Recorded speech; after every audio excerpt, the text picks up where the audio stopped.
The Sinaloa Cartel had a logistics problem. They were generating hundreds of millions of dollars in cash every month from the sale of heroin, cocaine, and crystal meth across North America. And they needed to get that cash into the financial system to clean it, to move it, to use it. Their solution was practical, almost elegant. They designed boxes custom, specially dimensioned boxes that fit precisely through the teller windows at HSBC's branches in Mexico.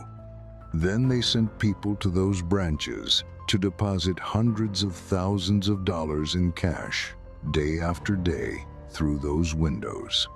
The Sinaloa Cartel was not subtle. Prosecutors later described drug traffickers depositing cash in amounts and at frequencies that should have been obvious to any compliance officer paying attention. They weren't subtle because they didn't need to be. HSBC let them do it for years. In December 2012, the United States Department of Justice announced a settlement with HSBC, one of the world's largest banks, headquartered in London. The bank had admitted to laundering at least $881 million in drug trafficking proceeds, including money from the Sinaloa Cartel in Mexico and the Norte del Valle Cartel in Colombia. The fine was $1.92 billion at the time, the largest in U.S. history. No executive was charged. No banker went to prison. The case was resolved through a deferred prosecution agreement, a deal that allowed the bank to avoid criminal charges as long as it behaved itself. $1.92 billion was approximately 5 weeks of HSBC's annual profits at the time. This is the story of HSBC and what happened when the world's fourth largest bank became the banker of choice for some of the most violent criminal organizations on earth. HSBC, the Hong Kong and Shanghai Banking Corporation, was founded in 1865 to finance trade between Europe and Asia. By the early 2000s, it had grown into one of the largest banks in the world, with over $2.5 trillion in assets and operations in more than 80 countries. In 2002, HSBC purchased Vital, one of Mexico's largest banks, for $1.1 billion. The acquisition gave it access to the Mexican market, but also, as investigators would later discover, to a network of branches in regions controlled by the Sinaloa Cartel. The Sinaloa Cartel, led by Joaquin El Chapo Guzman, was at this time the dominant drug trafficking organization in Mexico, responsible for the majority of cocaine, heroin, and methamphetamine entering the United States. The cartel's operations generated hundreds of millions of dollars in cash that needed to be laundered. HSBC Mexico became, in the words of U.S. prosecutors, the preferred financial institution for Mexican drug traffickers and money launderers. The branches in Sinaloa, the cartel's home state, were particularly active. HSBC was aware of the money laundering risks of doing business there. It went ahead anyway. The mechanics were described in remarkable detail in the eventual settlement documents. Drug traffickers deposited hundreds of thousands of dollars in cash into HSBC accounts on a daily basis. When the volume became too large to move through regular channels, the cartels had the custom boxes built designed to fit the precise dimensions of HSBC's teller windows to make the cash deposits faster and more efficient. From 2006 to 2008, HSBC Mexico shipped more than $1.1 billion in physical U.S. dollar bills from the state of Sinaloa to HSBC's U.S. operations. U.S. law enforcement later concluded that a transaction volume of that size from Sinaloa could only be explained by the inclusion of cartel drug proceeds. In 2007, HSBC's own employees sent internal emails describing what they called a massive money laundering scheme being executed by HSBC Mexico employees and managers at multiple branches in Sinaloa state. HSBC closed the relevant accounts. It terminated the employees involved. Then it continued to accept cash deposits in Sinaloa. In July 2012, the U.S. Senate Permanent Subcommittee on Investigations released a 339-page report on HSBC's conduct.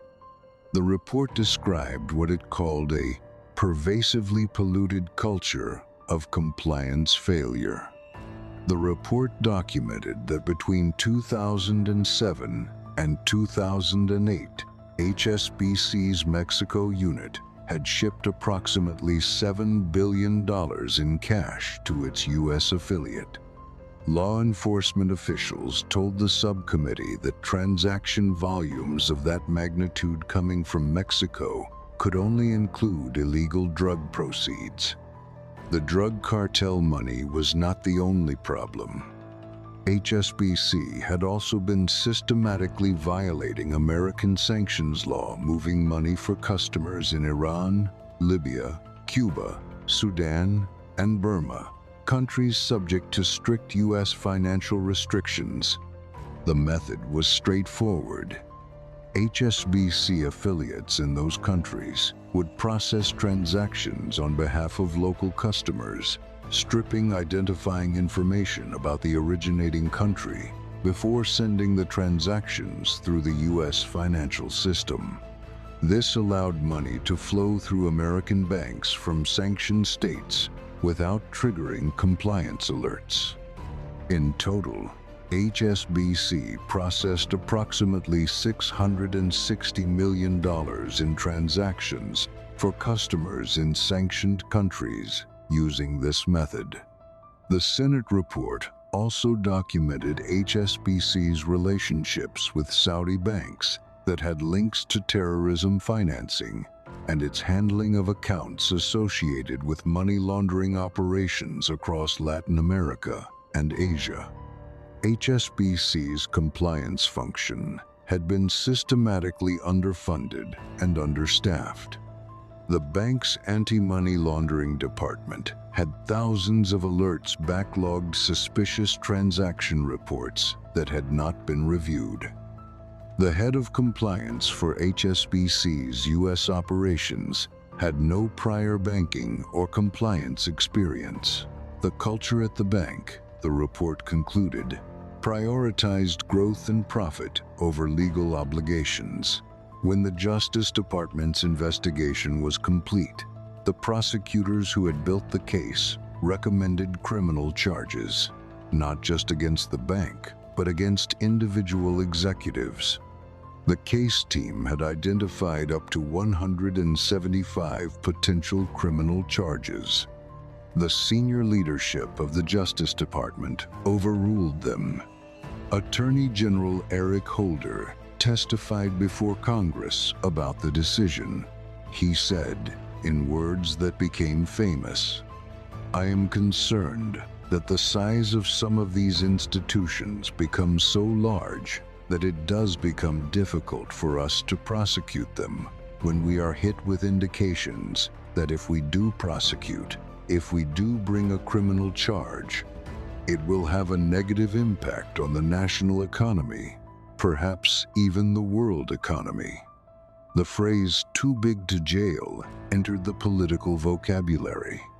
Holder would later try to walk back the statement, claiming that the bank's size had not been the determining factor. A congressional report released in 2016 concluded that he had misled Congress in this claim. There was also a British dimension. George Osborne, then the United Kingdom's Chancellor of the Exchequer, sent a letter to the Federal Reserve warning that prosecution of HSBC could destabilize the global financial system. No hard evidence was provided for this assertion. The letter was widely seen in the U.S. as political pressure from a foreign government to protect a British-headquartered bank. El Chapo Guzman, the Sinaloa Cartel leader, whose organization had used HSBC to clean its drug proceeds, was eventually captured, extradited, tried in the United States, and sentenced to life in prison plus 30 years. Stephen Green, who served as chairman of HSBC during the period when the cartel laundering was occurring, was later appointed to the House of Lords as Lord Green and served as a Minister of Trade in the British government. He had also written a book entitled Good Value: Reflections on Money, Morality, and an Uncertain World. In December 2012, HSBC entered into a 5-year deferred prosecution agreement with the Department of Justice. The bank paid $1.92 billion at the time, the largest fine in American banking history. It admitted to the facts described in the settlement. It promised to reform. Under the agreement, HSBC installed an independent monitor, a former financial crimes prosecutor, to oversee its compliance improvements. Executive bonuses were supposed to be linked to compliance progress. If the bank failed to meet the agreement's terms within 5 years, criminal charges could be brought. In 2014, while still under the deferred prosecution agreement, HSBC paid its senior executives more than $2.5 million in bonuses. The bank exploited a loophole in European Union regulations meant to cap banker bonuses by reclassifying executive payments as allowances rather than bonuses. In 2017, the Justice Department declared HSBC reformed and allowed the deferred prosecution agreement to lapse. No criminal charges were ever filed.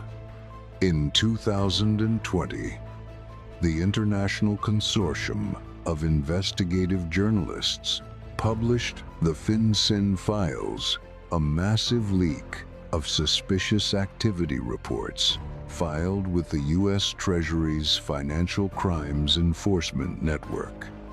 The FinCEN Files showed that HSBC had continued to move suspicious money after the 2012 settlement and had provided banking services to suspected criminals, Ponzi schemers, and shell companies linked to looted government funds while still under probation.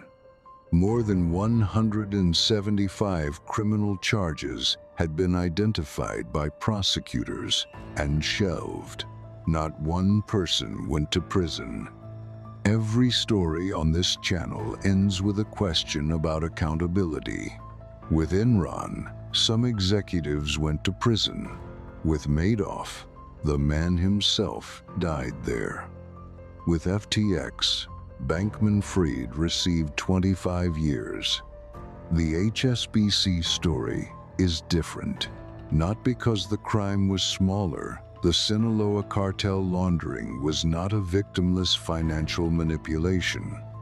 The cartel, whose money HSBC cleaned, was responsible for tens of thousands of deaths across Mexico and the United States during the years the bank was processing their funds. The HSBC story is different because the people who made the decisions were never asked to answer for them. Not in a courtroom, not in front of a judge. The bank paid. The individuals walked.